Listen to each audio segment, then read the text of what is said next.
Okay, everyone. So we are going to talk about differences in culture today, and I'm sure you have understood many things about it in your past experiences, or maybe recent life as well. So it would be quite interesting. I mean, you could see what you have experienced and have done so far in your real life, and both academic and work life, and the concepts and also newer or recent research in the field. So let me start from the introduction about cultural literacy. So this is an understanding how the cultural differences and how cultures affect our business, especially if you go somewhere, right? You're an exporting firm or multinational corporation. You're going somewhere to I don't know, to open a new branch, a subsidiary, or all other, other types of international business. Yeah, to a certain extent, or even to a great extent, we must understand the cross-cultural literacy. And we have so many like cultural systems in the world, of course. Some are affecting, its strategy and implementation. Some maybe are more subtle, but we could say that almost all cultures in the world, to a certain extent, they'll affect how to do business, how to communicate and other things. See the examples there. Arguably, you see, according to research, like the 10 most patient countries in the world are located in the Neo-European or English-speaking world. Then another example, like a small country like Singapore has a lot of cultures. It's a melting pot of so many cultures there. The Chinese, there are so many Chinese descent, then Malay, and also Indian and some other combination. Um, Another example, see the third point here, like China, Hong Kong, and Macau and Taiwan, they have a traditional deep cultural differences. Although they share the same root, but still they have like subcultures, right, among the society that they actually define each country or each country or each place differently.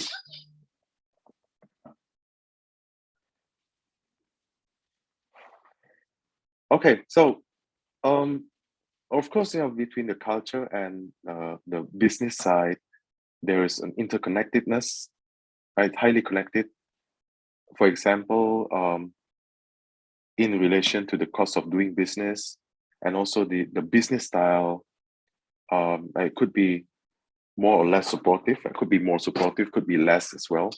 So it's a matter of um, how to deal with like different cultures and the cost of doing business, the production, and also the market side. So it could be both. It could be place of production, but also place for marketing our products, for selling our products.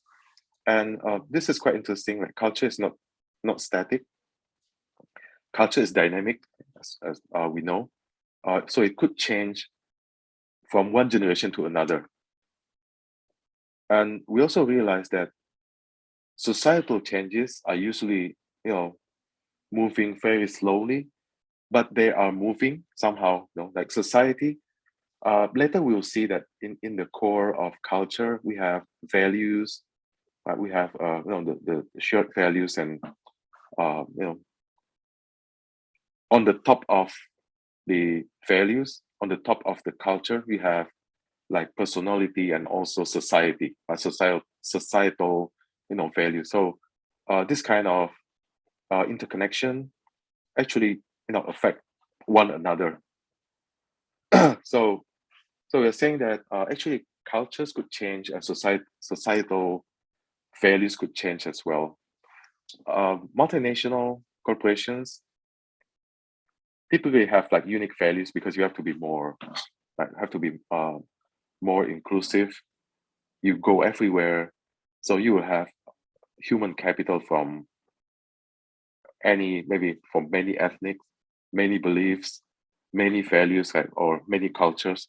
So somehow this kind of multinational corporations, um, we have to be more adaptive, more, I don't know, yeah, more adaptive, more flexible, more open. Um, of course, we have like differences among the like branches or subsidiaries of the multinational corporation, but in no, for the headquarters, for the what's it the central operations, we should have this kind of more adaptive and flexible values and norms. And also this one, like individuals also have like personality, right? Certain values and norms. So we could say that actually, if you have like values here that determine culture, you have another layer, maybe your personality. So you could imagine, like, if you were born in a certain culture, then you have the values of the cultures. It's like uh, part of your part of the family, part of your ethnic or something like that. So you have the values there. It's just uh, it was carried naturally when you were born. But remember that every person also has his or her own personality. So this could also shape the kind of behavior at the end. So not only the culture but also the personality. So you could imagine a situation like, if you were born as maybe as a Korean, so you have the Korean culture there, the values, like the core values as a Korean. But on the top of that, now each individual has his or her own personality. Maybe you are more extrovert, naturally extrovert. So although you have this kind of like Korean culture, which is maybe more, uh, more courteous, more polite, maybe less talking. Not meaning that you don't talk, but no, culturally you're more what's that? How to say it? Like more maybe calm, not really expressive or something. But if you have your own personality, which is more expressive, more extrovert, then it could change, the what's it, the overall behavior um, by which you act. And also, maybe you have another layer here. The other layer would be, let's say, societal or society. As society, uh, at that place, right, in the place you are living right now. Let's continue our story. If you were born as Korean, you have maybe extrovert personality. So you are you like to express your ideas. You like to speak up and something like that. So that's your personality. And on the top of that, let's say you are living in, I don't know, in the United States. So that will change everything, right? So you have the core values, the core culture. You have your own personality, but you are also affected by the society, by the place in which you are living right now. Right? So that will no, in combination, this kind of all aspects and factors will affect your behavior, your communication style, your business style as well, and yeah, all other actions that you do in your daily life. Okay, yeah, this is also right. See, like many people will act differently in each context. So you go everywhere, you adjust, um, and of course you're looking at the specific what's that values and norms or specific cultures at that place. If you're assigned to go to Latin America, then you adjust. Middle East, then you adjust also. Okay, so there are so many layers of situations and also this kind of values, like the layers of values that would affect your daily actions, business styles, communication styles and all other, this kind of behavior or actions that you will decide and take in your daily life. We'll talk about the more detailed definition about like culture. So culture, we have like a system of values and norms. So the key words here are values and norms shared by a group of people. Say a Korean culture, Chinese culture, meaning that that's the values and norms. So there are values and norms shared by like Korean people at large or Chinese people at large everywhere they go. Maybe this Chinese person was born in Southeast Asia, in Middle East, in North America, in Western Europe, in Northern Europe, and so on. So we still have like if you were born as a Korean or as Chinese, as any other ethnic in the world, then you have the values and norms, the shared values and norms among the group of people at large. So what is a value?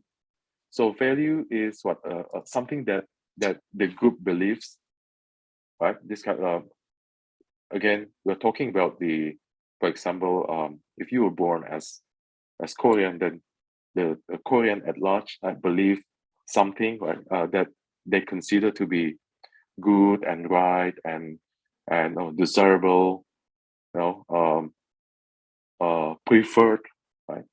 This kind of something that you believe to be something to be you prefer to see the thing, right? Something that you consider right and good.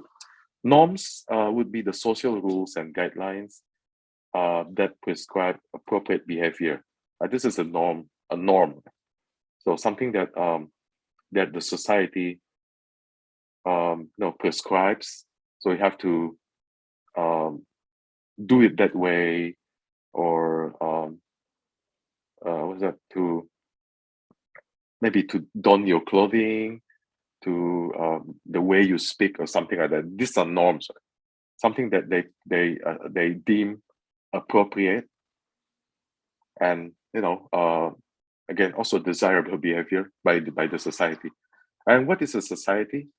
Society is a group of people sharing a common set of values and norms. So this is quite large, right? Society could be comprised of many countries. Actually, you see an example here.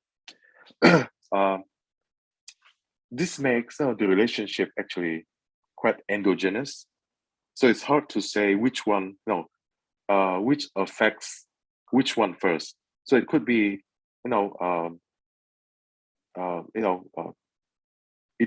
they could affect one another, right? In an inverse relationship as well. So we call them like endogenous variables. So again, society. So if you have countries, right? We have countries.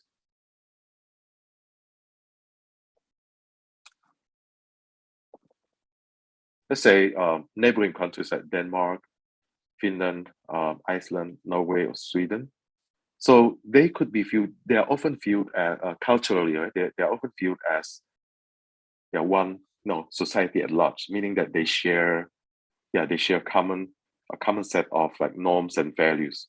Similarly, you could say that People's Republic of China, Taiwan, to some extent, maybe Vietnam as well, and many parts of maybe East Asia and Southeast Asia.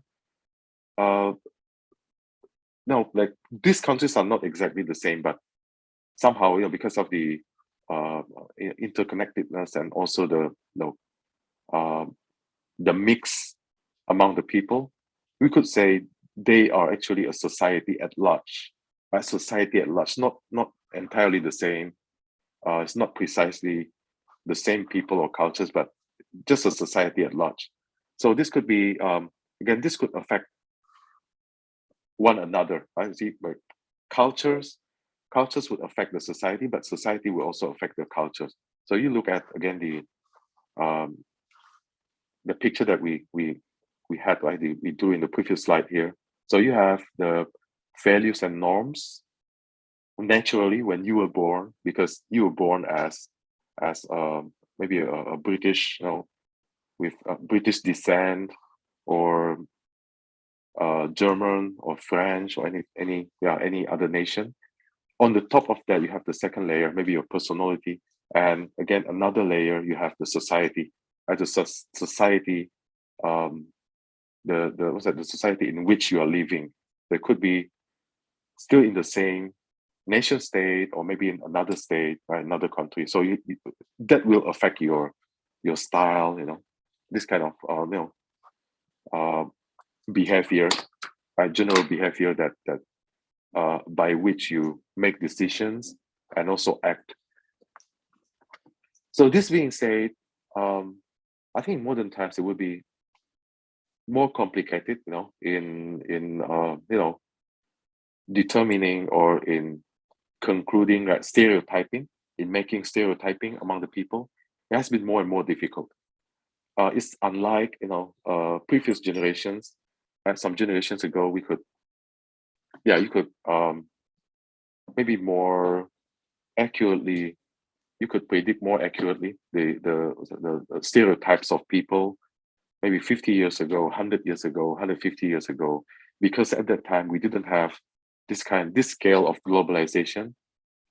Certain people in certain areas or with certain ethnicity, they didn't really mix. They didn't meet other people from other ethnics regularly or intensively.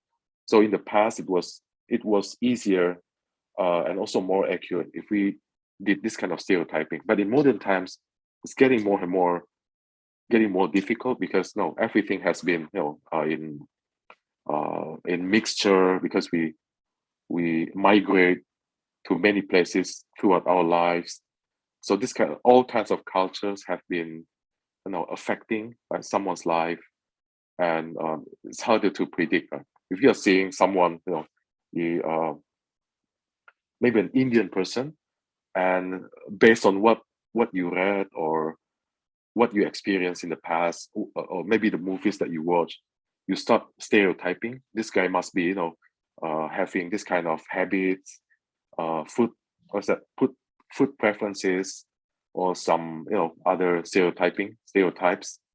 But it turns out that this is not really accurate anymore, because the person has lived maybe in Korea before, and then he or she has moved to North Europe, to Australia, to the United States, and many other places.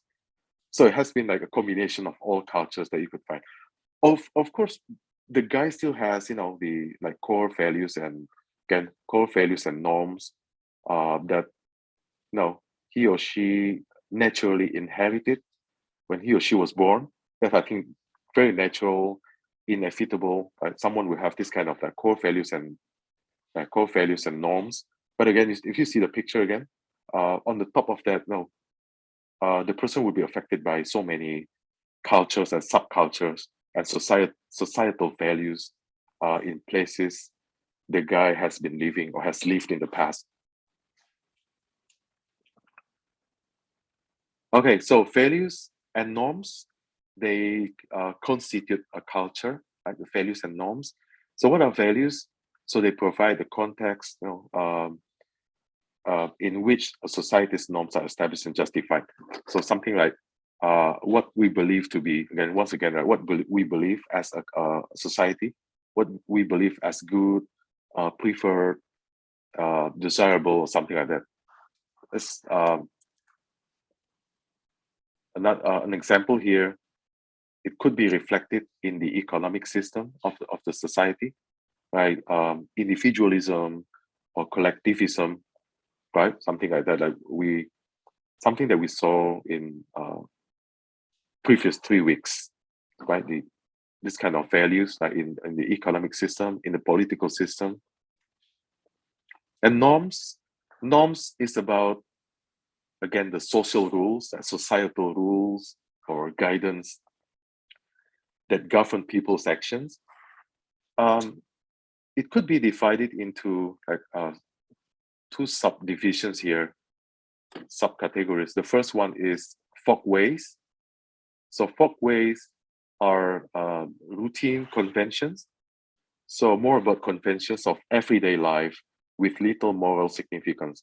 So it's more about like the habits, right, in the society, like the dress code.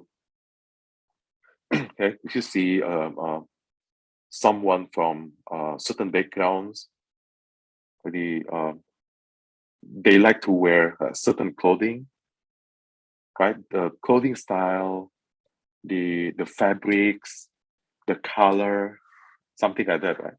Also, social manners, how they meet people, they bow to one another, they shake hands, right? Or they kiss each other's cheeks and something like that. So it's just social manner. And yeah, something like utensils.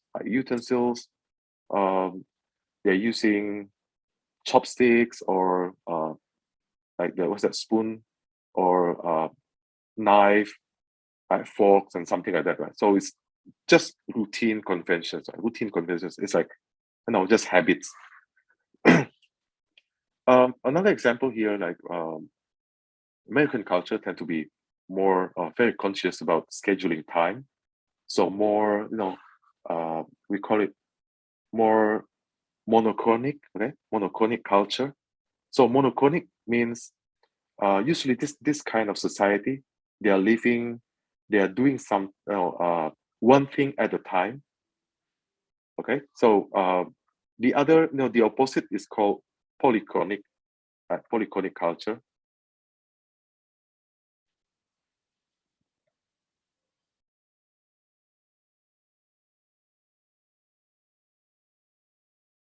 Okay, so we have monochronic. Sorry.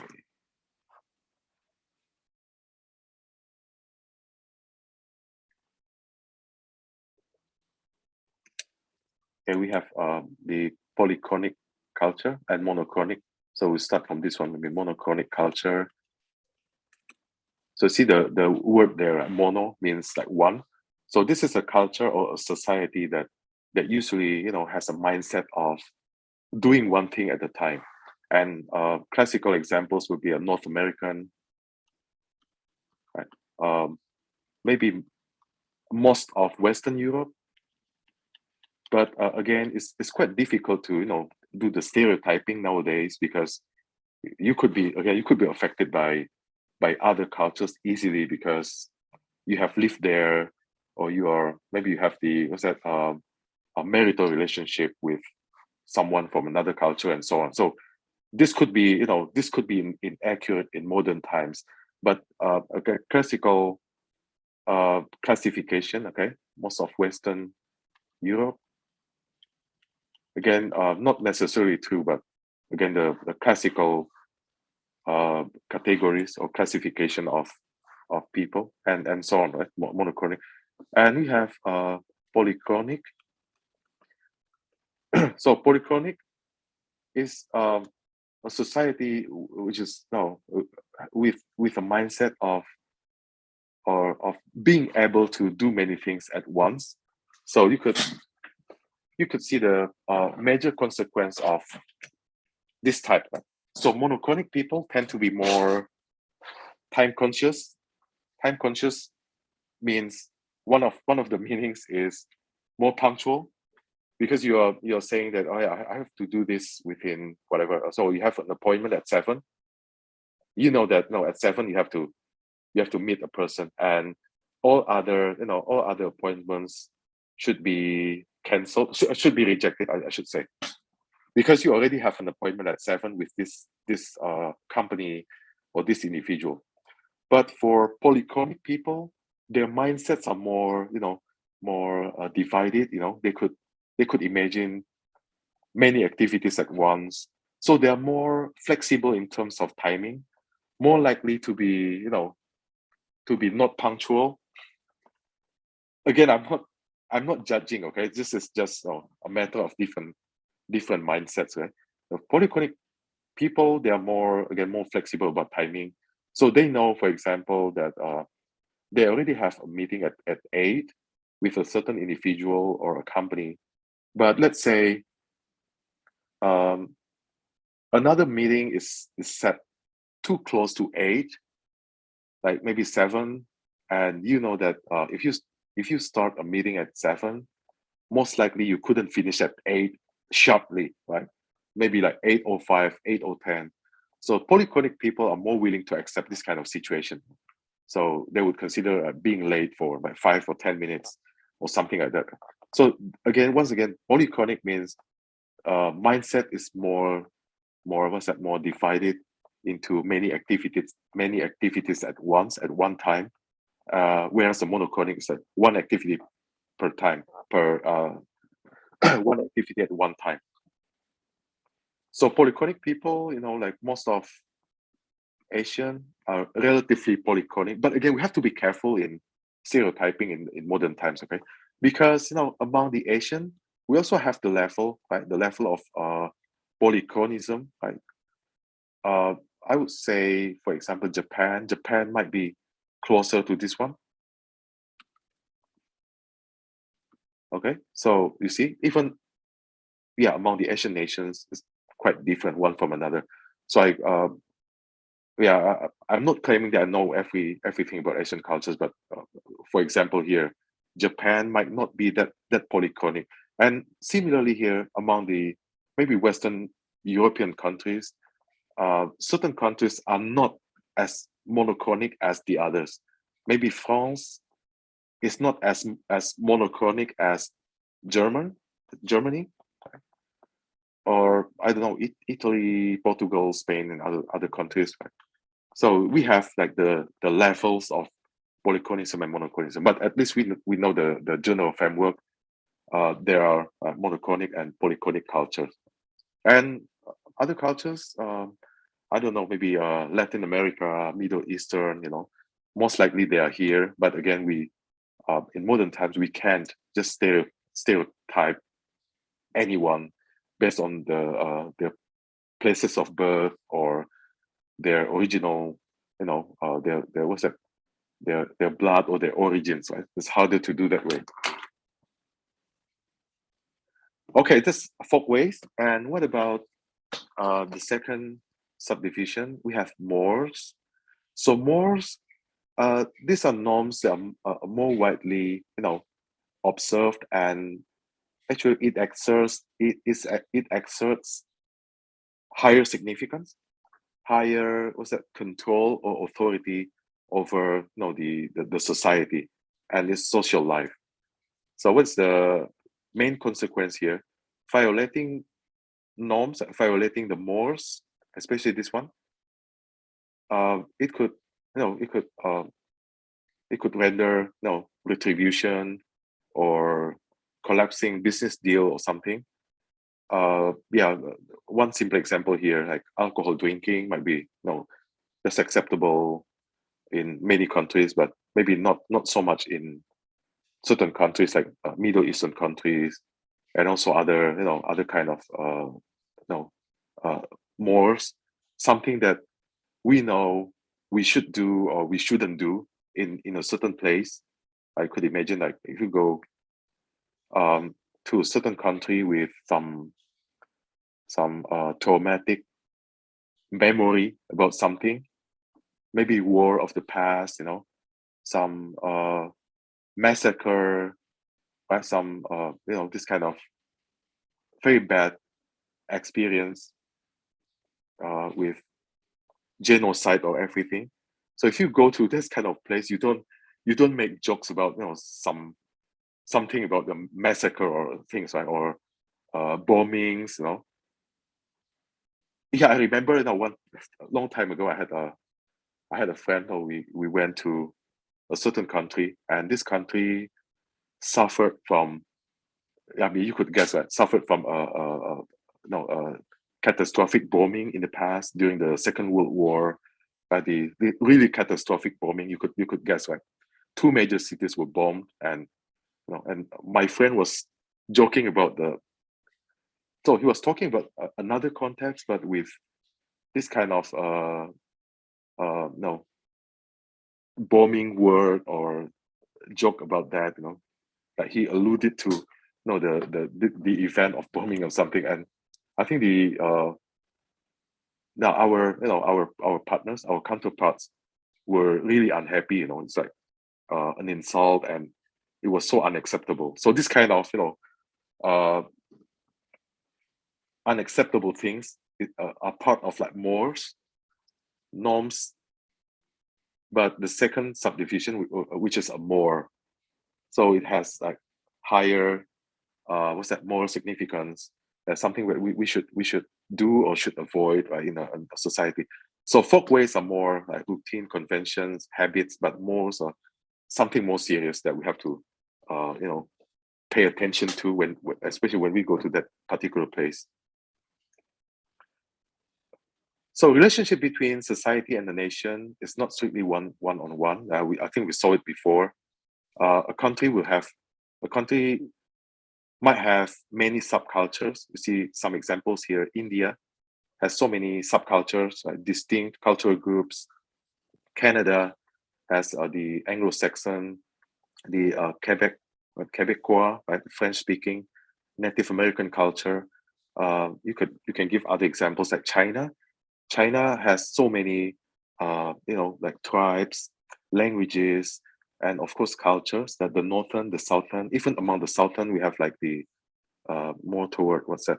The maybe Cantonese, and then the what's that? The another southern, right? The another southern culture, and so on.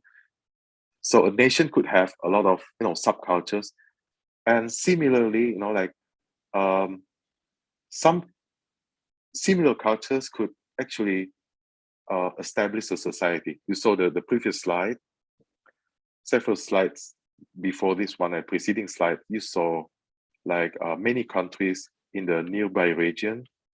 Actually, they could be considered a society at large.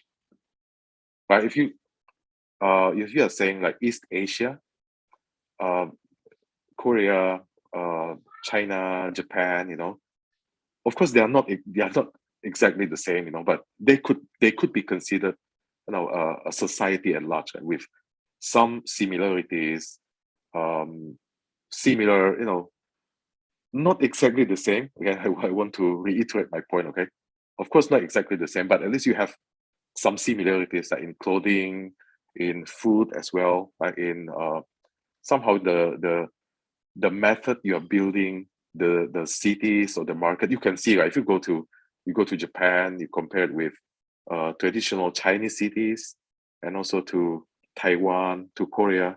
See how we build the uh, street food, the stores and everything. Traditionally, they were similar. Of course, in modern times, things have changed. We have a lot of like modern malls, this kind of skyscrapers and all kind of new things. But traditionally, they were quite similar in many things. So they could be considered a society at large. So you see the what's that, interconnectedness. They affect one another. So one country could have many subcultures, but many countries could could be considered, could be yeah, you could be seen as a society at large, right? So they affect both ways, right? And this one thing we saw it like several societies within a country as well. So could be like several countries could constitute a society at large, but one country can also um, consist of many societies or subcultures. In the United States, this is uh, big countries with so many backgrounds. So we have the subcultures or societies like African American, Cajun, Chinese American, Hispanic, Indian, and so on. Right? And of course, in many other countries, in Australia, this is, I think, similar. Many societies, many cultures, many people have come to Australia, and they really, um,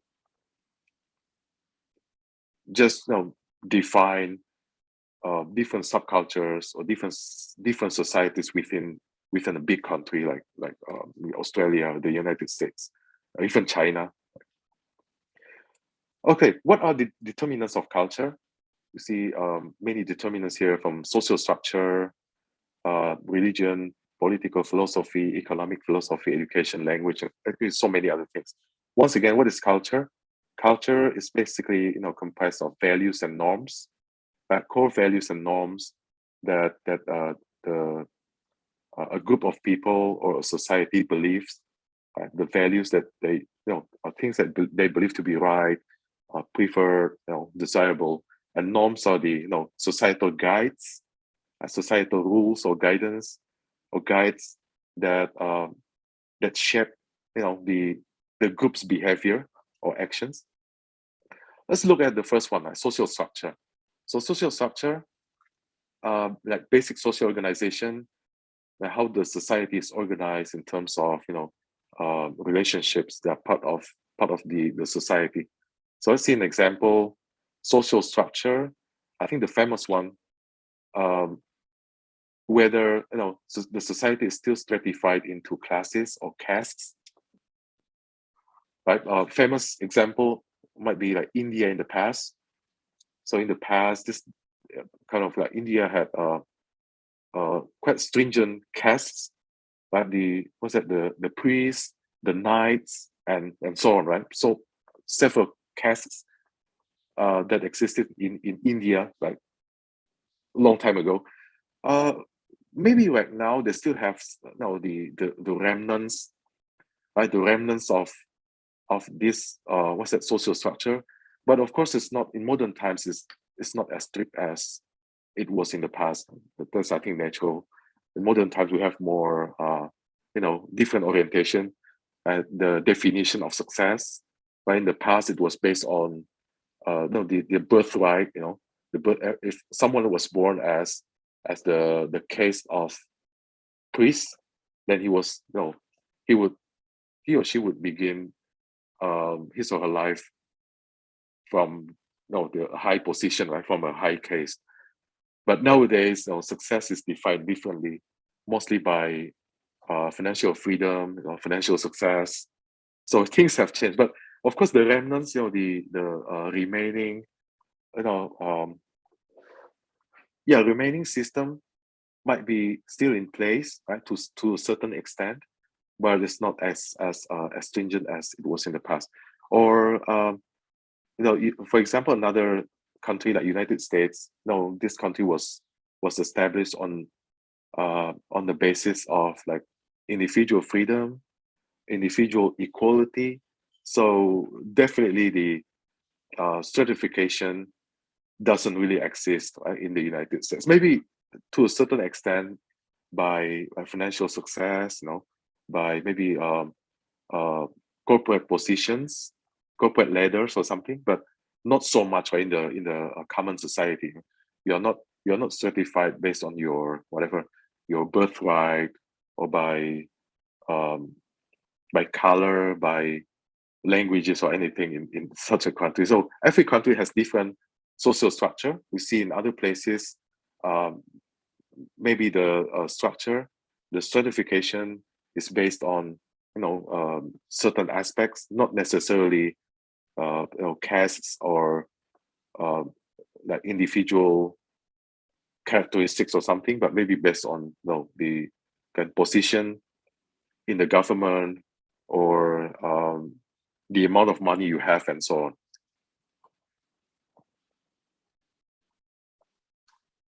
So it could be like based on individuals and groups. You have like the group system. The group system. So what is the importance of group membership or identification? So this could be the basis of social structure or stratification, right? Maybe in certain countries, that if you're a member of a certain group, I don't know, certain society, public society or secret society or anything, maybe you have like some privilege. You're considered, a high high member of the country or of the society, right? Or a political party maybe.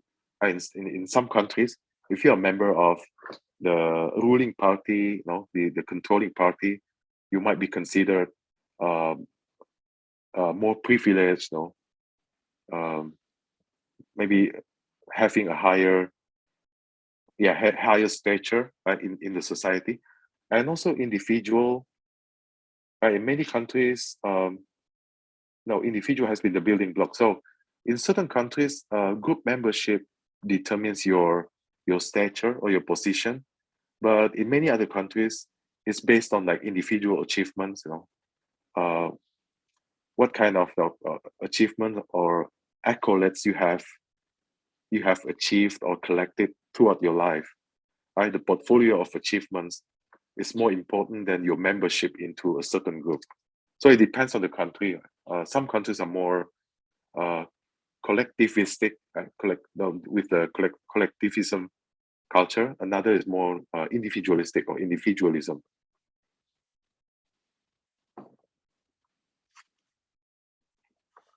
So four basic social certification principles.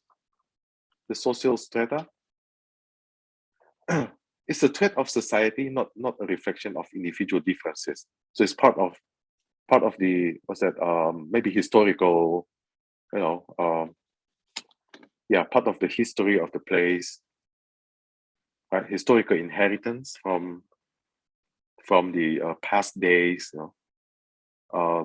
Maybe we go back to the example of India with the caste system, or other countries with more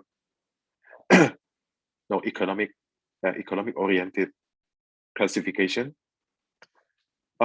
Social certification carries over a generation to the next, but it could change. Generally universal but variable, of course. If you go to one place, it could be like universal certification in that country, but it could be variable as well. There are some differences in maybe one city or one town than the other towns. Not just inequality, but also beliefs that could involve like belief as well.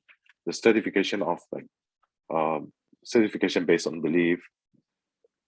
Like if you go to maybe a country with a certain major religion, so if you're part of that belief or religion, maybe you have more privileged position, like more no advantageous position than those who are not part of that belief or religion, for example. And we saw this one, like social mobility. So how can we move from one strata, one case to another? So the case system is more rigid, right? Naturally more rigid, a rigid type of certification. So it's basically a closed system unless you, I don't know, maybe you move out of the strata, or you move up of the strata of the case by marriage, maybe, especially if you're a woman. If you're married to a man from a higher case, then automatically you will move up the case as well, and also your children. Other than that, maybe this like a closed system is like highly unlikely. Right? You could hardly move from one case, especially from the one at the bottom to you want to move up. It will be quite difficult. Another type which is like less rigid, more flexible, is the class system. Maybe in the past, example of this one, the British Empire in the past, with three major classes: the upper class, and then the middle class, and the working class. So of course, the upper class is like the what's it, the rich people, right? Super wealthy people, and also the I think the uh, people from the court, okay, from the from the empire, like from the kingdom.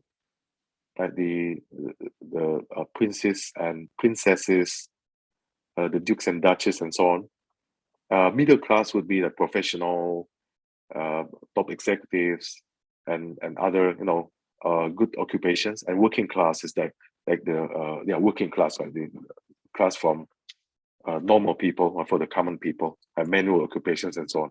So it has been like a class system. I think this exists in all over the world, the class system. So it's more flexible. You could move up, and of course you could move down as well, depending on achievements or financial success and something like that. Right? Your occupations, your what's that amount of money gathered throughout your life, and so on. So you can move up and down.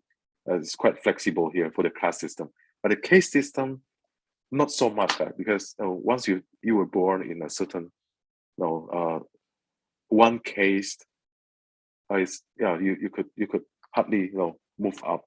And of course it's unlikely as well you move down unless you do something, maybe something really bad or terrible in that society.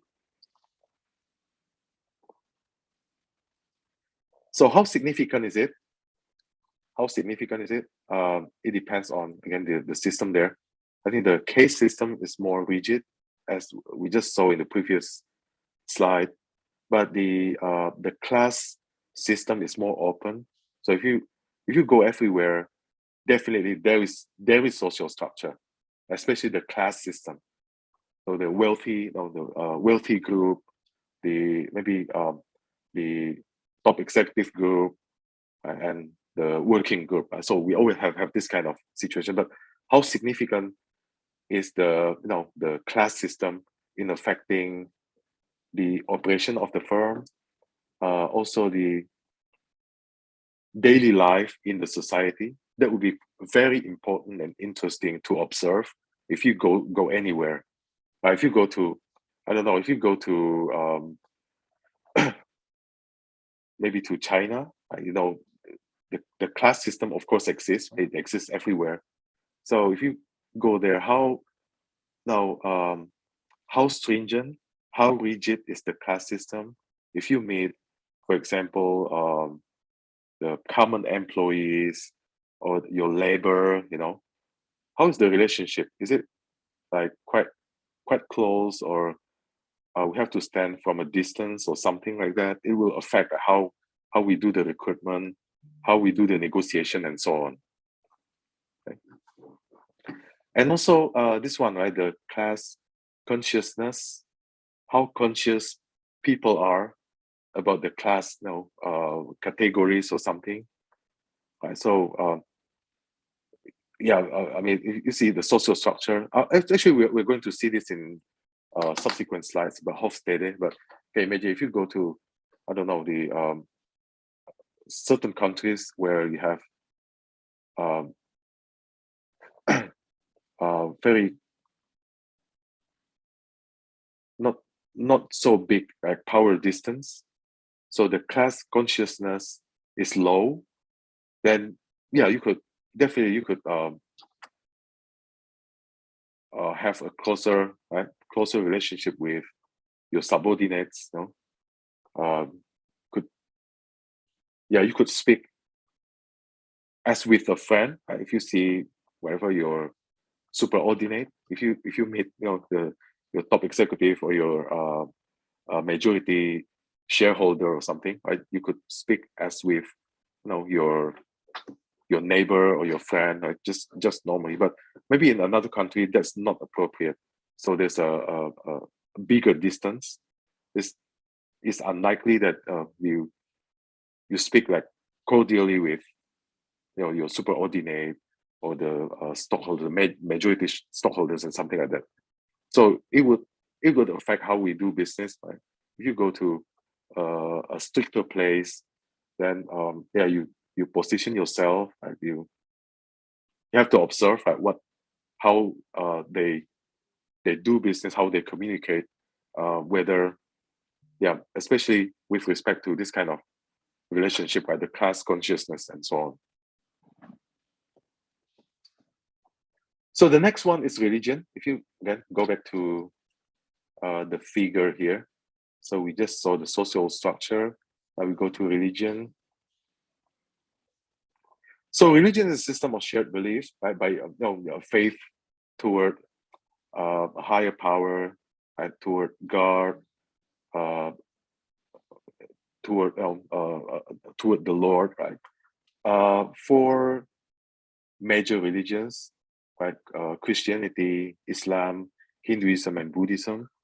Of course, we're not going to discuss in details because this is out of our scope. But suffice it to know that many countries have different majority of religions, majority of religious belief and something like that. And also close to a religion is an ethical system. So this might not be a religion, but actually it also shapes the society's beliefs and moral principles and deepest values. I will see an example like Confucianism or some other ism that could be considered an ethical system, not really a religion, but it functions as if it were a religion, right? Very similar. So let's say four dominant religions, and you can see the map there. The majority of people in all those countries, Christianity, for example, and still divided. Like Christianity has some different dominions, right? The Catholicism, the Protestantism, and also within the Catholic and the Protestant, they have subdominions and so on.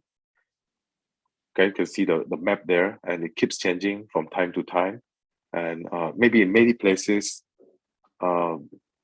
people have converted, right? Maybe to be more, to be less religious, or the other way around, right? From irreligious to be more religious, right? Could happen both ways. So let's see each of them, just briefly, okay? For example, this one, Christianity, the Catholics and Protestants found throughout Europe, the United States, or the North America, also the South America, so the Americas in general, and other countries settled by Europeans. Yeah, again, this keeps changing, like even in South Korea, I think the Christianity or Christian people constitute, I don't know, maybe 20%, 15% or something of the country. In many other places, we have some minority, majority, and so on.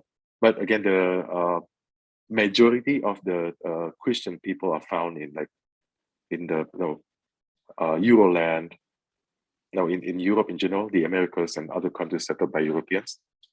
And according to sociologists, for example, Max Weber, he made a connection between the Protestant ethics and the spirit of capitalism. So you might not agree with this, okay? So this is just someone's research. We could disagree on anything, right? This is like what's that? Scientific, research. So he published this paper saying that he found a connection between the Protestant ethics and capitalism. If you see it differently, maybe you don't really agree because you're saying that. So in the New Testament, you see like the early life of the apostles, right? The early life of Christianity, when the apostles were still alive, they lived in communities, certainly you see like collectivistic culture also there in the Bible. So you could argue that not necessarily true, the how we interpret this thing. But of course, it's true that maybe if you are talking about the business, business endeavor, business effort, maybe as described now in the New Testament, as well as Paul was saying, okay, don't burden the society, don't burden the church as well. You have to work, because your work also shows the grace that you have received from the Lord and something. And maybe that makes the Protestant ethics, they work as individual, they put their best effort or something. So we can see it that way. But again, things might not be agreed by everyone, it's just research.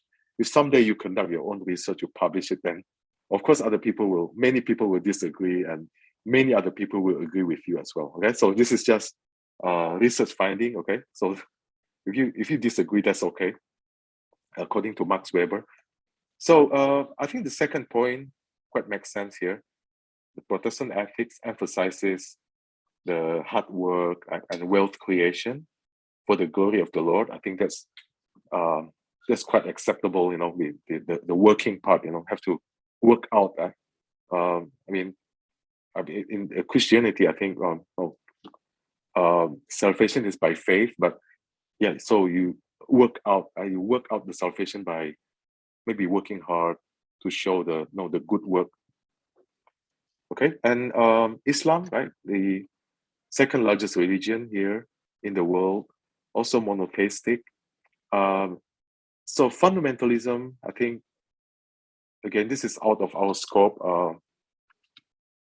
Yeah, I mean, we found some problems, right, with the I don't know, World Trade Center and so on, and in many Middle Eastern countries or something. But again, fundamentalism, right, it might be a response to like social pressure, yeah, to move toward modernization.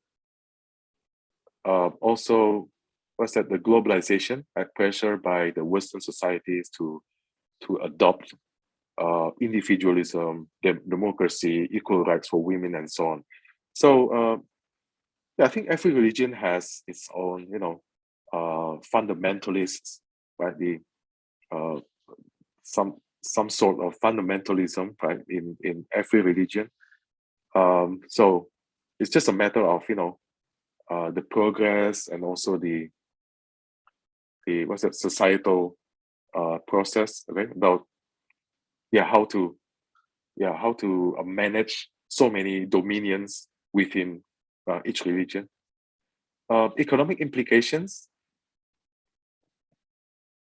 So like free enterprise principles, the intellectual property, social justice, is concerned about how maybe a religion progresses or develops, and so this is more specific. So I'm not an expert of this one, right? So definitely like the payment of receipt of interest in the Shari system. The Shari system, I think the interest is not allowed, right? So I think they use the profit sharing system or the margin system. So if you lend out money to someone, if you're a financial institution and you lend out money to someone, you are not supposed to charge interest, but you could ask for maybe profit sharing, or you could charge a margin. Right? Margin means, let's suppose you're a financial institution and one client comes to you, and this person wants to buy a house.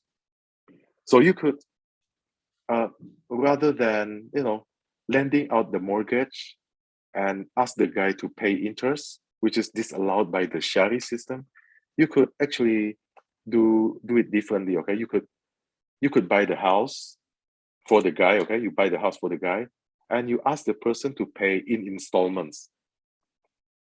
So you could charge a margin there. Maybe you bought the house at 200,000. Okay, $200,000. So you could ask the person to pay installments for, I don't know, 20 years or 25 years, and you could charge a margin there. So you could sell it, I don't know, in 250,000 or something, but divided by so many months, like 20 years or 25 years or so on. So this is, I think, called the Shari system. No interest is allowed, but you could ask for profit sharing, or you could charge a margin. Okay, the margin system could work in the Shari system. I think maybe some of you are more knowledgeable about this, right? Maybe from your country of origin, you could imagine it better.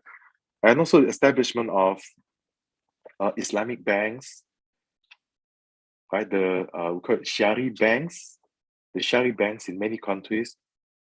Maybe the largest would be in UAE, I guess. UAE, Malaysia. In Europe, might be in England. Right? So many Shari banks nowadays all over the world. And once again, it's ruled by an Islamic bank is ruled by the Sharia laws about interest rate, about how to lend out money, and some other systems, and the specific systems in the Sharia. Hinduism mostly inherited from the Indian subcontinent, but it also spread to other parts of the world in the past, and it's based on dharma, reincarnation.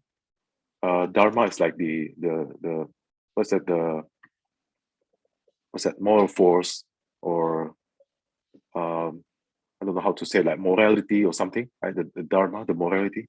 Reincarnation is like the belief that if you pass away, you would be reborn as maybe another person in the future or something, like reincarnation.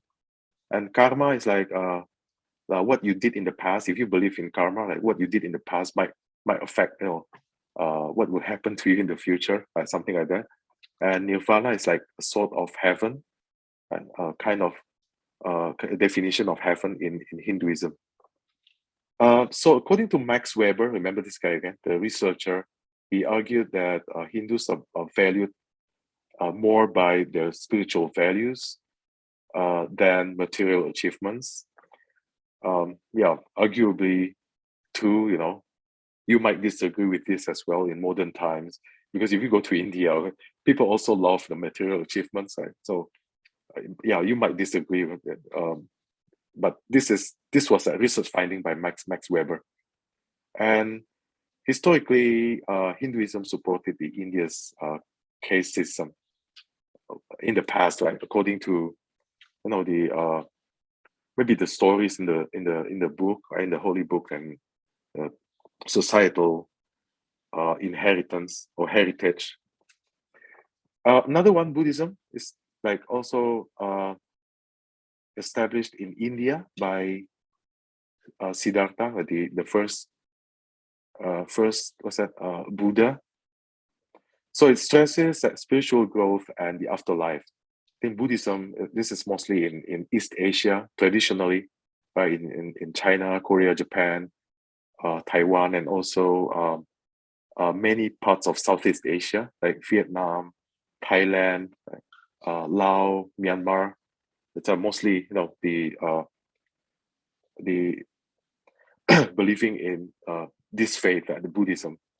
Economic implications doesn't emphasize wealth creation, though doesn't emphasize wealth accumulation and creation. So it's more toward like peace, peace toward the environment, to other people, right? To the nature generally. What's the main difference between Buddhism and Hinduism? You see the second point here. It doesn't support the caste system. So individuals could move up and down flexibly, right, according to the Buddhism. And modern era, you see the word here, the famous word that Zen, ordinary nothingness. It's like you are emptying your anything, right? Emptying your mind, so the ordinary nothingness has been introduced into business in Western world as well. Zen, like you act based on maybe situational decision making. The emptiness means you just act. If you feel something, you observe something, this kind of situation. And next one is called the ethical system. Again, this might not be considered a religion, but somehow it functions similarly to a religion. So you can call it an ethical system, like Confucianism, from the old philosopher, like the Confucius, right? Confucianism in East Asia mainly. So it teaches the importance of like personal salvation through right action. So you you show kindness, you do the proper things to your to your parents, to your teachers, to the society, to the government, and so on. So high morals, ethical conduct, loyalty are the key traits, key characters.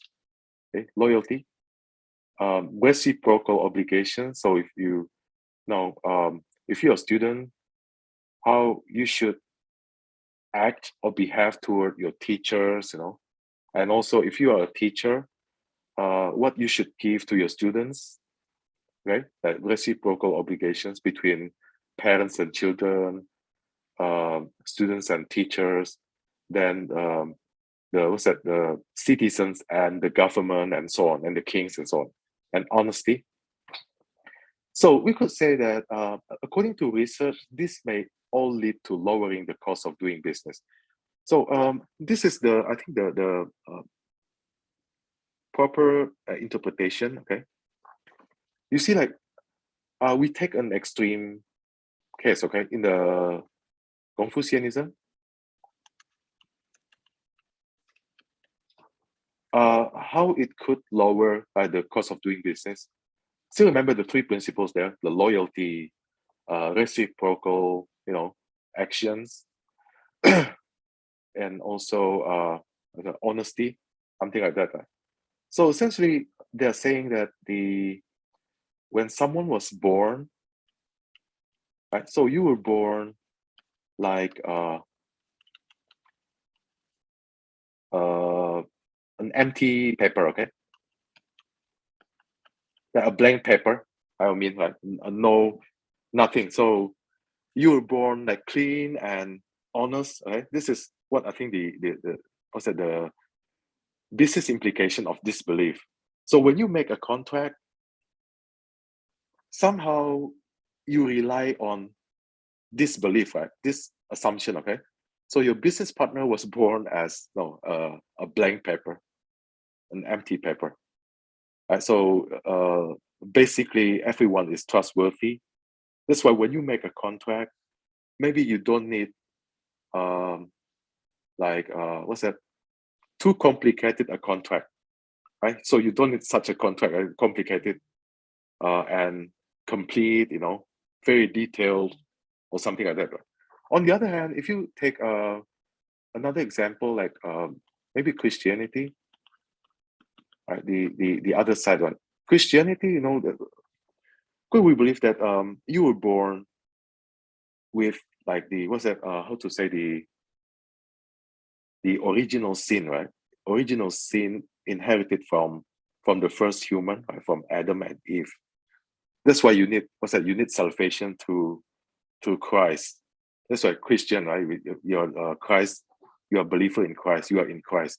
So you believe that everyone was born with the original sin, right? And everyone needs salvation through Christ, who has died and rose from the dead, right? That's the key belief there.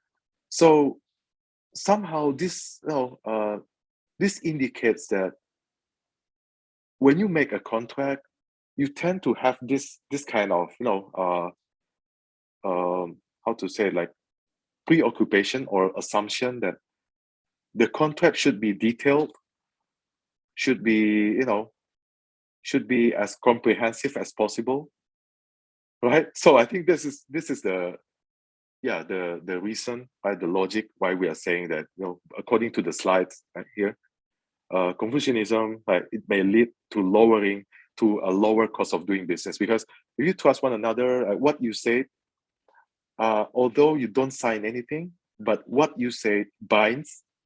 What you said is binding. Okay, you promised me yesterday, for example, you're Korean. I could assume that, okay, what you told me yesterday, you would give me this contract. Okay, I would be your contractor. I believe that what you say is binding, although we haven't signed anything. But in in another culture, may be different. As long as we don't sign anything, it means that there's no contract. Right? So anything could happen because we haven't signed anything. You understand what I'm saying? Right? So this kind of different belief would affect how you see things, right? How you assume, how you see people, and how you make contracts as well. Of course, right?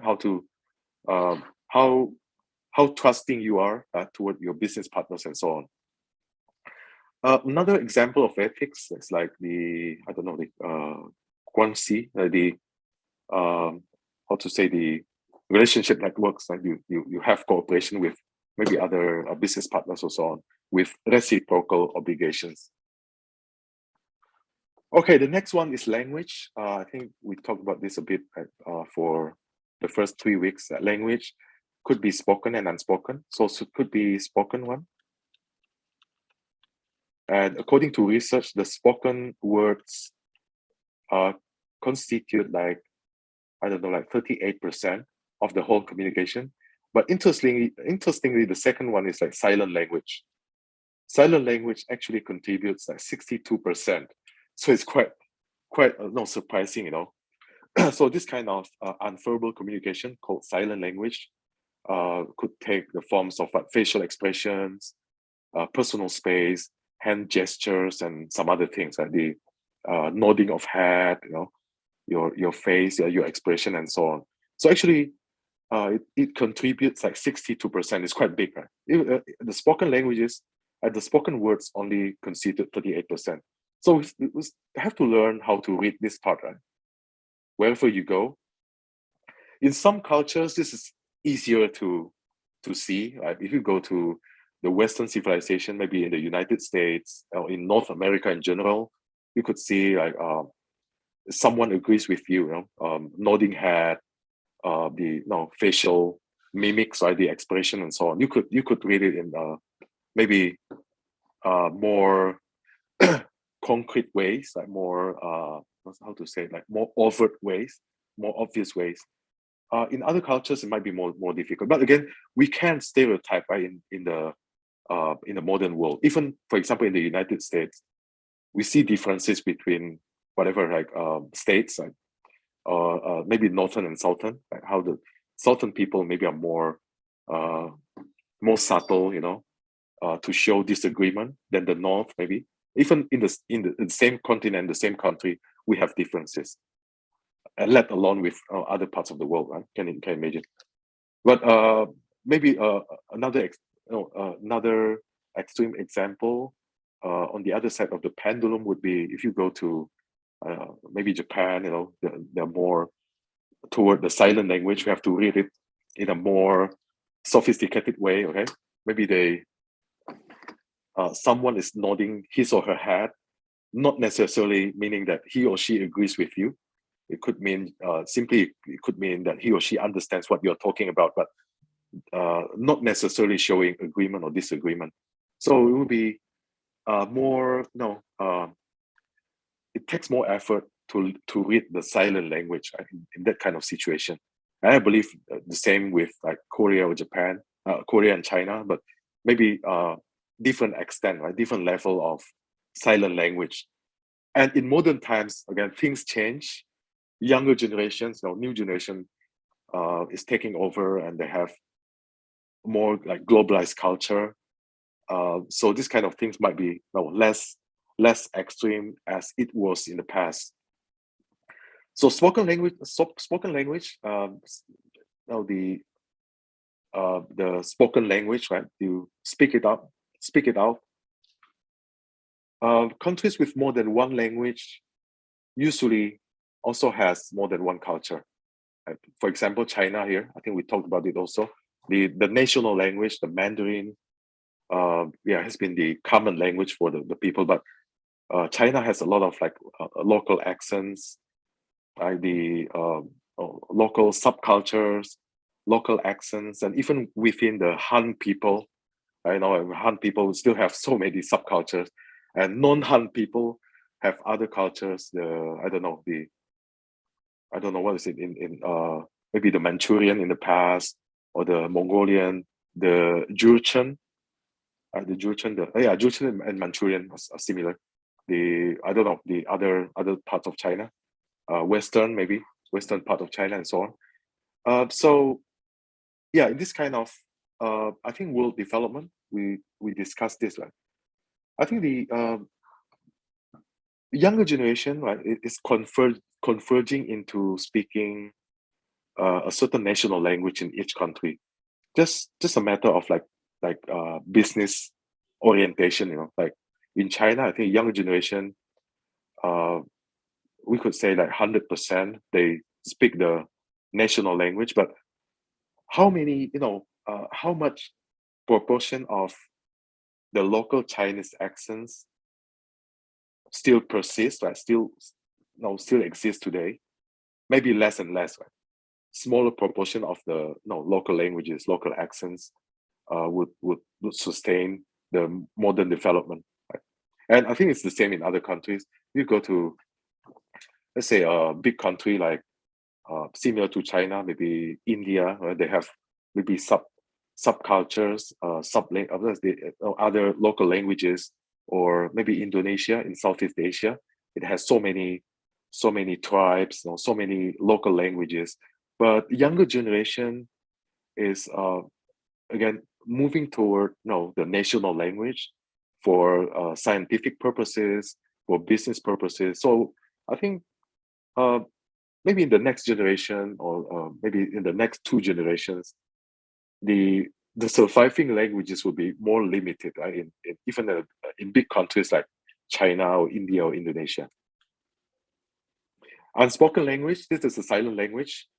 Traditionally, we say that based on research, it contributes like 62%, so quite big. So we need to read the expressions, the cues, like something like personal space. Personal space is how comfortable, the comfortable distance between the speaker, between the two speakers.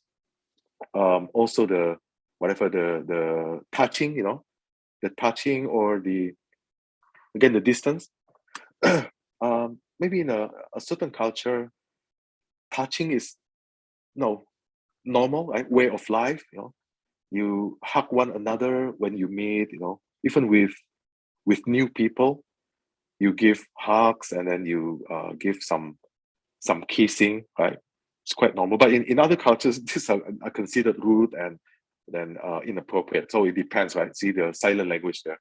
So we have to adjust, right? If you come from a culture where this kind of personal touches are quite acceptable and normal, but you're going to a place where people are quite distant in communicating, then we have to be quite cautious, right, about that. The next one, education. Okay, well, I think we have seen what else here. Are we talking about education?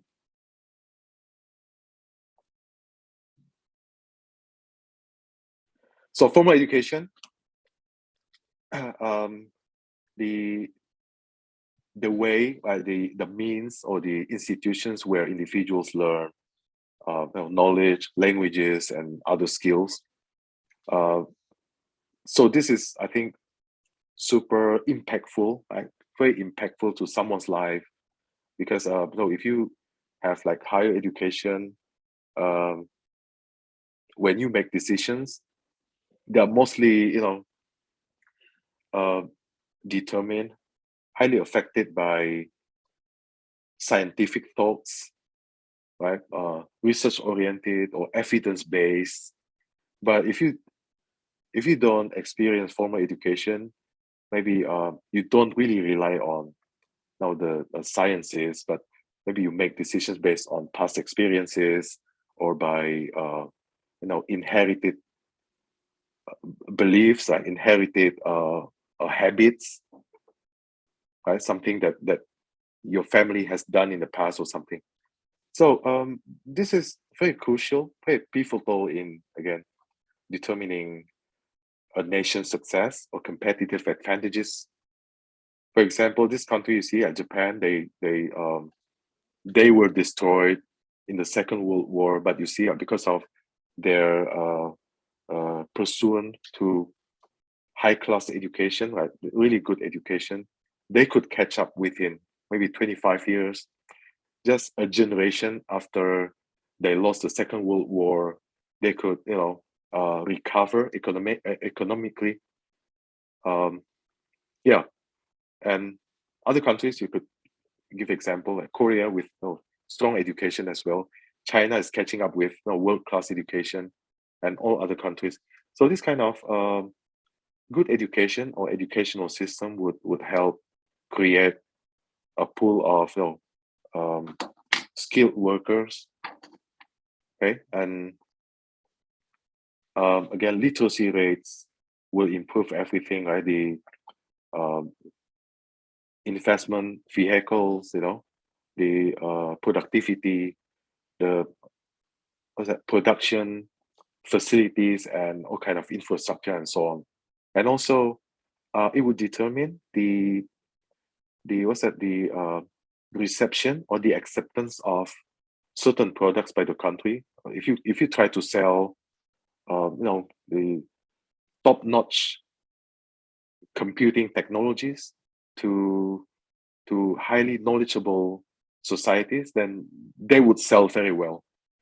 But imagine that if you sell this kind of like computing, the cloud computing and everything, artificial intelligence to a country where they don't have anything, they just use the traditional system, then it might not sell well because they don't have such orientation toward the advancement of technology and something like that. Culture and business. So we are using the research findings by Hofstede, the expert in the cultural dimensions here. The power distance, individualism versus collectivism, uncertainty avoidance, masculinity versus femininity, and long-term versus short-term orientation. Okay, so the newer version has the sixth dimension, the indulgence versus restraint, added in 2010. So let's look at them like each of them quickly. Okay. So power distance. What is the in the society? What's the power distance between like one individual and another? So if you have like high power distance country, then it's very unlikely for, let's say, subordinate to maybe eat together with a superordinate, or to talk without on a maybe first name basis. Is quite unlikely. Okay, because the country or the society has a power distance, a high power distance. But on the other hand, if the country has like a low power distance, then actually you could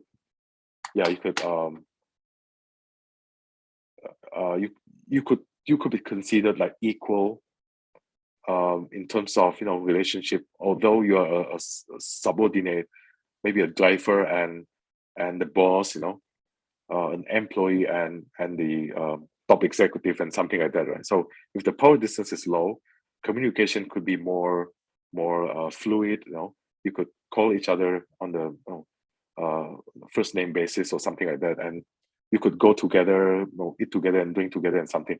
Although we know that we have like different functions, like a driver and a boss, they have different functions. A secretary and the boss, they have different functions. But if the power distance is low, they separate. The professional life. In the professional life, they have different functions, but in personal life, they are equal. Right? They are human, so the distance is low. Individualism versus collectivism. I think we saw it for so many weeks now, like for the preceding 3 weeks. Okay, relationship, right? The individualism is more oriented toward individuals, and collectivism means you are more, more directed, more oriented toward your group. Uncertainty avoidance. What kind of the tendency of the society to avoid uncertainty. So in many entrepreneurial, society, uncertainty avoidance is quite high. No, sorry, uncertainty avoidance is quite low. That's why many people from maybe those societies or those countries become entrepreneurs. We could say that North America, the United States, has this low uncertainty avoidance. So they could experiment more, right? Because they're, again, generally their uncertainty avoidance is low. But again, nowadays we can't, as a stereotype everything. It could be could be inaccurate nowadays. For example, if you are saying that maybe traditionally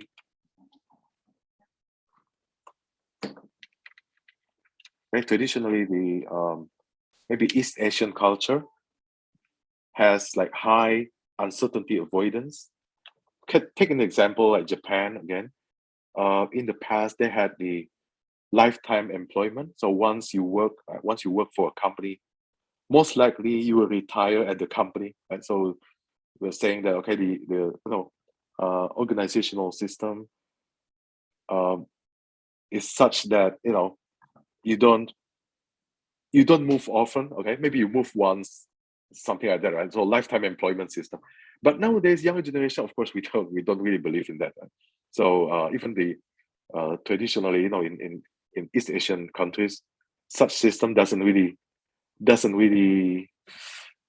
guarantee lifetime employment anymore. Like people keep migrating, changing jobs and something like that. But traditionally, we are saying that those countries had high uncertainty avoidance. And masculine versus feminine. Okay, masculine versus feminine.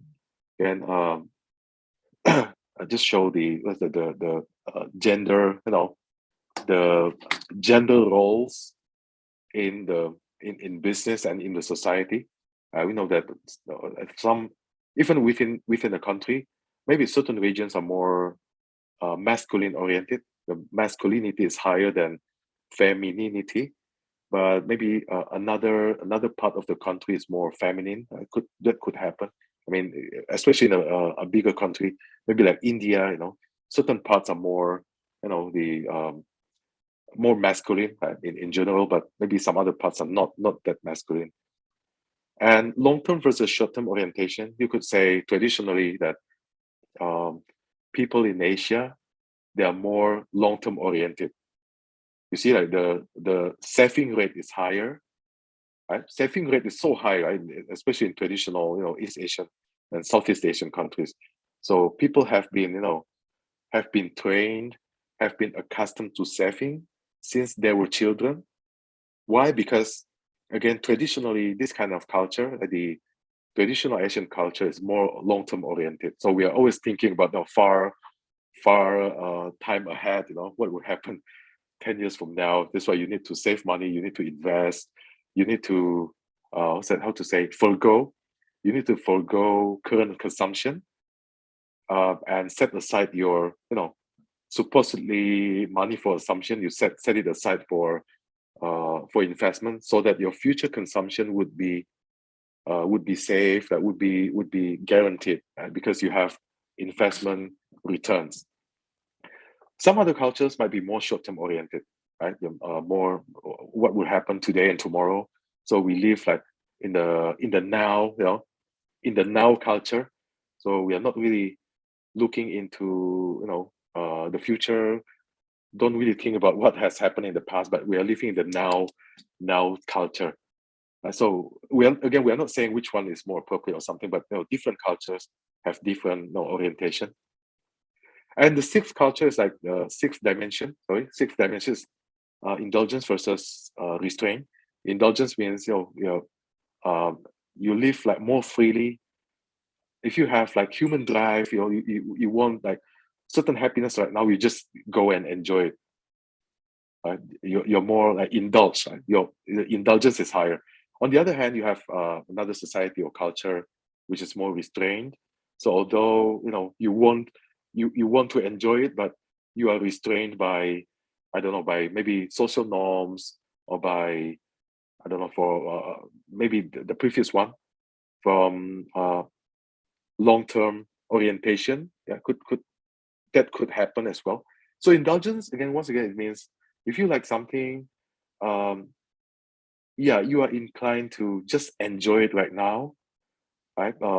You don't really think about, what will happen like maybe next year, 10 years later or something. So if you have the chance to enjoy things right now, so you feel free to enjoy it. You just release your drive, like human drive or something like that. Restraint is like, um, you're restraining yourself, although maybe you like to do that something, you like to invest in, I don't know, derivative contracts, or uh yeah, you like to maybe gamble a bit, but you are restrained by maybe societal norms, or maybe by your own, no, by your self restriction, because you are thinking about your children education in the future and so on. Okay, so there are six dimensions, right, of the Hofstede, right, the new uh, cultural dimensions according to Hofstede. Some examples here, you could see that Western nations tend to score higher on individualism, which is, I think we agree on that, and lower power distance, which is, I think, generally accurate, right? Generally accurate. Latin America and Asian countries are more collectivistic. Again, mostly true, okay? Generally correct, but maybe not really accurate specifically, because now everybody has different personality and also affected by the country or the society in which he or she lives. And usually this society score high on power distance. Again, in the past, this was so true, but not so, not necessarily true in the, no, the current generation. For example, if a crown prince of a corporation, like let's say this guy will inherit a major corporation in Asia, and maybe he or she was studying in the United States for, formal education. When the person came back to that Asian country, things might change, because again, the person was accustomed to, um, low power distance situation. So he or she might go back to country and change the corporate culture. Communication was more flexible. Everybody could call one another uh, with like first name, and they could, uh, stay in the same room together. They could eat on the same table and so on. So things might change, but again, we're talking about traditional, situation and circumstances in the past. And another example, like Japan, um, yeah, especially in the past, right, demonstrated strong uncertainty avoidance. I think typically the Asian culture was having that kind of a tendency, right? High uncertainty avoidance and high masculinity. Um, some weaknesses here. I think the research assumes that one-to-one correspondence. Okay, so not really. No, in other words, the generalizability might not be that high, especially in modern times. In the past, we generalized everything, like we stereotyped everything, but now it's more, more complicated, more dynamic, more flexible as well. And research might be culturally bound. And remember that Hofstede's research was focused on a single industry. So other measures then came out, like global leadership and organizational behavior effectiveness and world value survey. You can look at that quickly. So what about the GLOBE instrument, like global leadership and organizational behavior effectiveness? So we believe that they believe, or the researchers find that a leader's effectiveness is shown by this one, right? The societal and organizational norms, values, and beliefs of people that the leader leads. So what are the 9 cultural dimensions? You can see it here. So many of them are included in Hofstede's work, in Hofstede's research, like power distance, uncertainty avoidance, collectivism, but some new dimensions here, like human orientation, assertiveness, gender. Gender was included also in Hofstede, future orientation, and performance orientation. And another instrument is called like World Value Survey. So it explores like values and norms. And what are the dimensions? There are many additional dimensions here: support for democracy, tolerance of foreigners and ethnic minorities, gender equality, role of religion, religiosity, globalization impacts, attitudes toward the environment, work, family, politics, national identity, culture, diversity. insecurity, and subjective well-being. So it's like broader, the dimensions are broader, including more, more items, more aspects as well. So culture is not constant, of course, right? It evolves over time, and culture may change as society becomes like wealthier, right? So it's not constant. Like in 1960s, we hardly saw women as top executives, but nowadays we have many top executives, women top executives, and many of them are presiding over top corporations in the world. Right? And another example is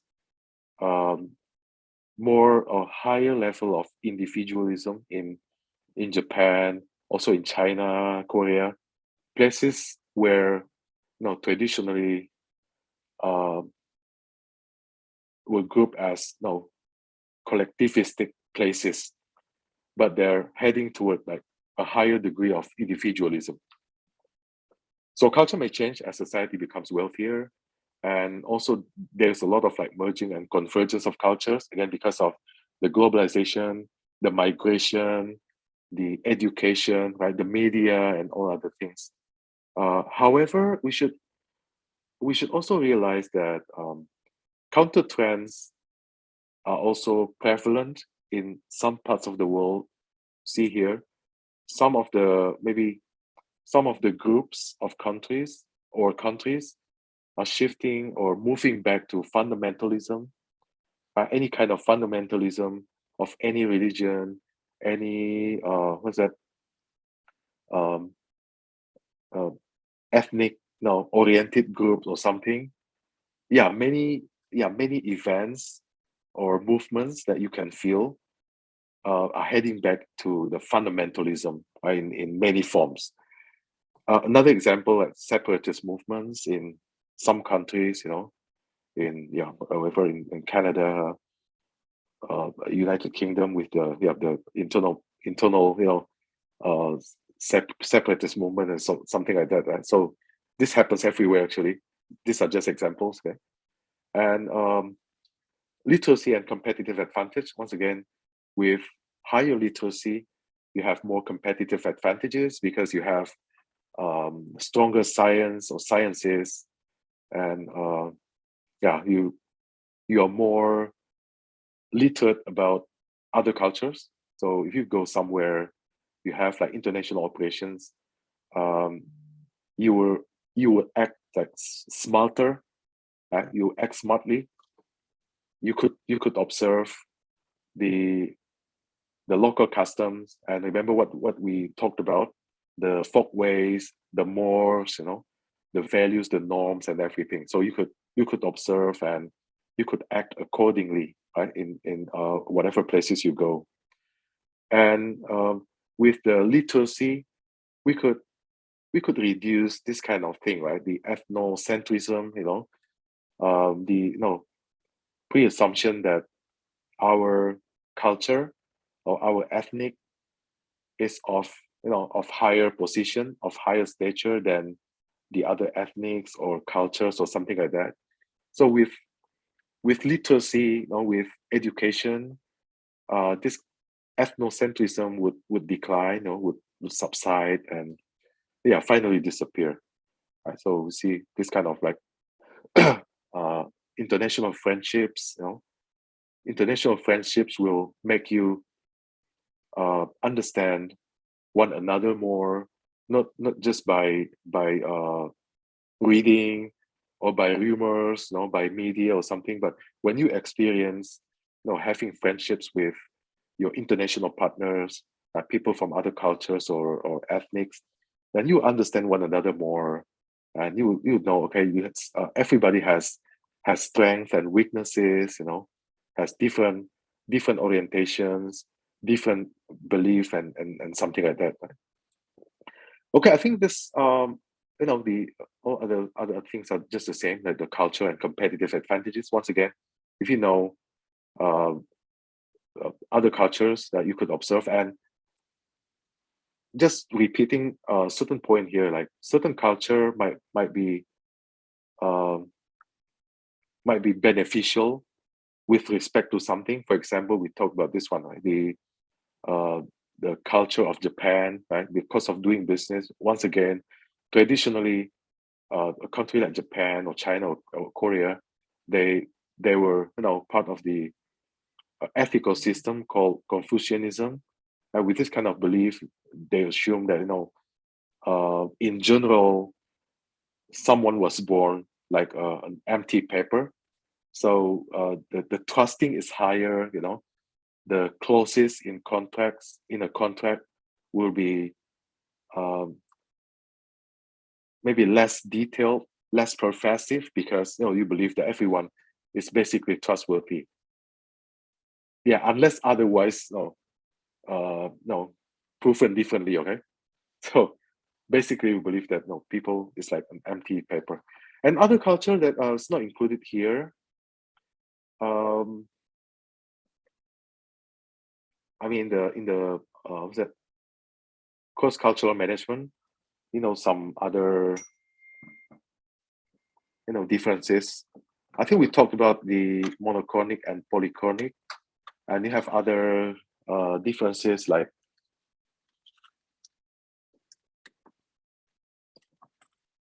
that one, the high context and low context, for example.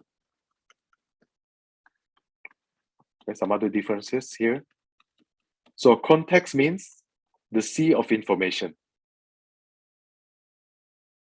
So sea of information. So you could imagine that the high context culture is a culture that is living in the sea of information. So high context.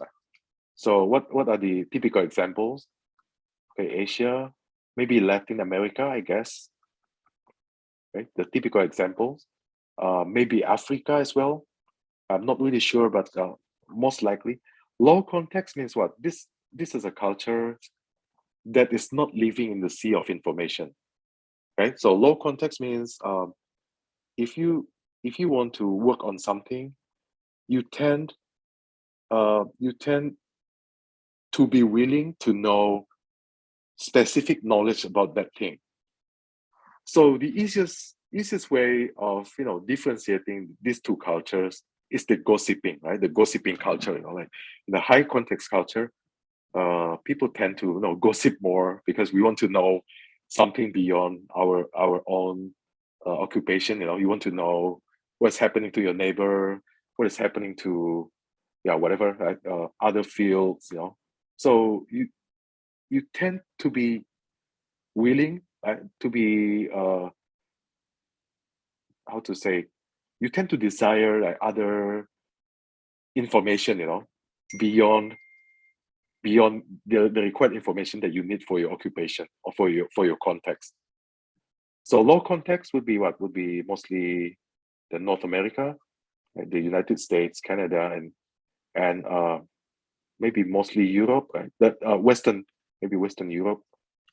But again, it's hard to stereotype and generalize everything, because maybe between among the Western European countries, even I don't know, like if you say the Southern European countries, maybe not really low context, right? Maybe a bit in the middle, or maybe a bit high context, right? So maybe you're from France, somewhere you could imagine this kind of culture, whether it's true that you're part of low context or high context. So it's quite dynamic, right? But traditionally, we classify the cultures into high context and low context. Again, high context means you are living in the sea of information. You want to know a lot of information beyond what you need for your life, for your occupation, for your community, and something like that. On the other hand, low context, you're living more strictly within the boundary of information required for your life and occupation. But again, things are changing. You could move from one context to another. Right? Your personality, the societal values would impact your classification as well, and many other I think differences in culture. So the polychronic versus monochronic, so the power distance, the some other cultural differences. So competitive advantages that we saw it, somehow certain cultures would benefit certain aspects of business. For example, this one, right, the cost of doing business, or maybe the production. You see, like places with entrepreneurial spirit, with low uncertainty avoidance, they will produce more entrepreneurs. There will be a better place for recruiting IT engineers, knowledgeable people, and also entrepreneurs. The source of venture capital firms and something like that, right? So certain cultures, certain aspects of the culture would affect certain aspects of the business, right? With some competitive advantages pertaining to that business aspect. Yeah, I think that's all about the cultural differences in relation to international business. Of course, it's by no means comprehensive. There are many other things, like cultural things that that are out of our scope, because we try to relate the cultural differences to trading, to international business. Okay, so yeah, thank you.